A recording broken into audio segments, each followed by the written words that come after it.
Dr. Toure F. Hey, thanks for having me, Jason, and Pascal in Tucson. Thank you for agreeing to come on. This show is a long time coming. Yes, it has been. It was Pascal's idea some time ago, actually. To do an underclass show? At least in part.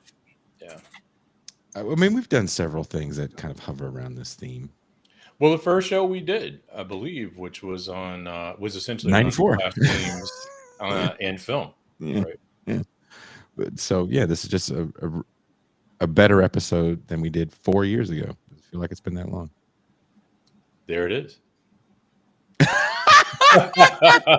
Toussaint, you want to read that comment Casey out loud? Williams. Right. Underclass ideology is neoliberal bullshit, but Toure is an important role model for light-skinned Hampshire graduates like me.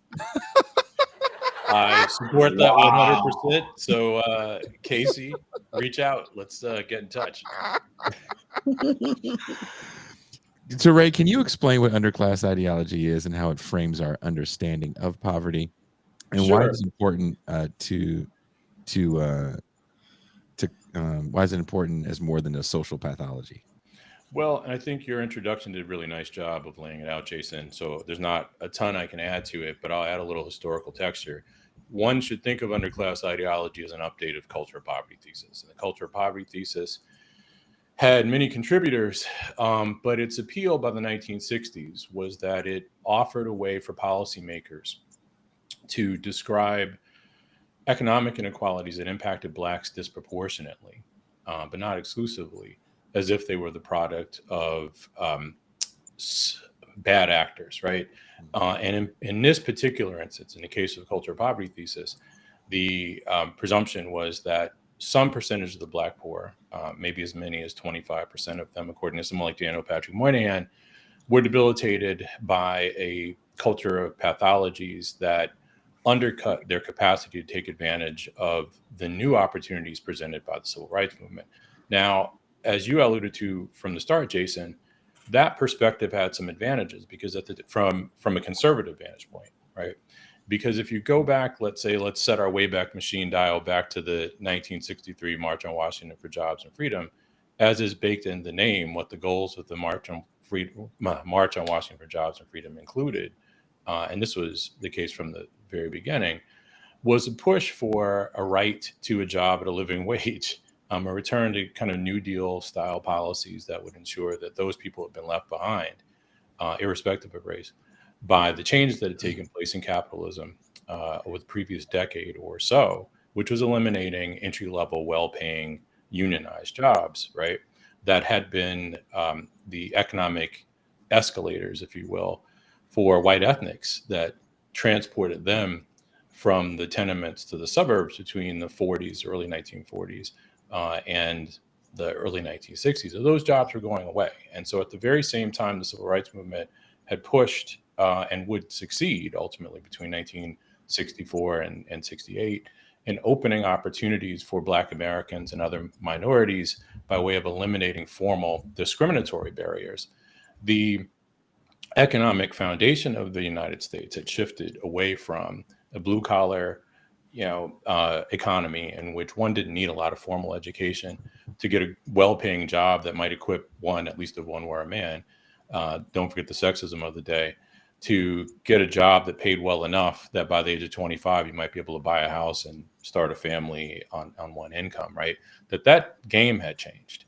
And so at the very same time, the Blacktivists, as I like to call them, were advocating for a fairer vision of capitalism, not just eliminating formal barriers, racist barriers to inclusion, but again, a return to downward redistribution of income approach to capitalism, something more social democratic.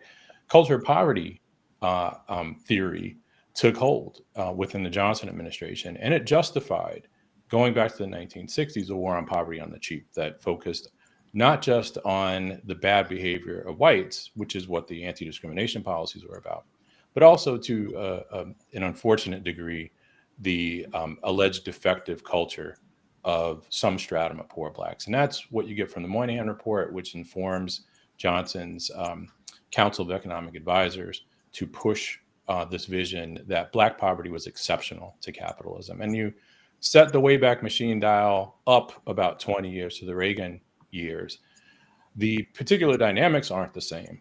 There isn't a progressive movement at that point, right? The civil rights movement had demobilized. Jimmy Carter sort of set the stage for Reagan to boot. But nevertheless, underclass ideology in the Reagan serves much the same function. As you said from the start, it shifts attention away from what's happening in capitalism.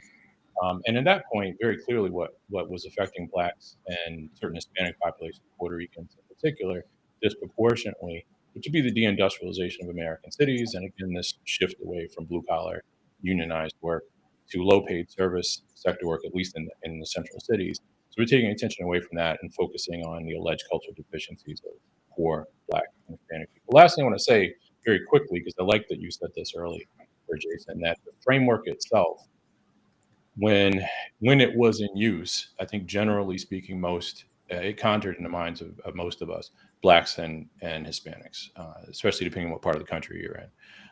But there's a wonderful article that I'd read back, I think, in late 2015, maybe in the Atlantic. And there's not a lot of pieces in the Atlantic that I'll preface with a wonderful article, but this is one called "The Original Underclass," and it looked at white trash. And white trash functions in much the same way. So to tie this up, even though class is in the name underclass, it really is not even a culturalist explanation for inequality, at least if you are clear on what culture means. And I'd say culture is the folks' common sense shaped by, shared experience. But that would mean that the centrality of shared experience to what culture is would mean that culture is fluid and dynamic. Underclass ideology, and certainly this was true of culture poverty framing when it was in Daniel Patrick Moynihan's hands, is really a racialist way of describing inequality, because these groups purportedly have a self-perpetuating culture of dysfunction that may in fact be impervious to external influences like a job. A job won't fix it within the framework, because the groups are presumed to be in a kind of epigenetic or neo-Lamarckian way transformed almost at the genetic level. If you're Daniel Patrick Moynihan in the 90s, at the genetic level, by this experience of poverty. So there is a racialization of poor people. It's not just limited to Blacks and Hispanics as a separate race. Poor people themselves, once they've are slotted into an underclass, are racialized and otherized in profound ways.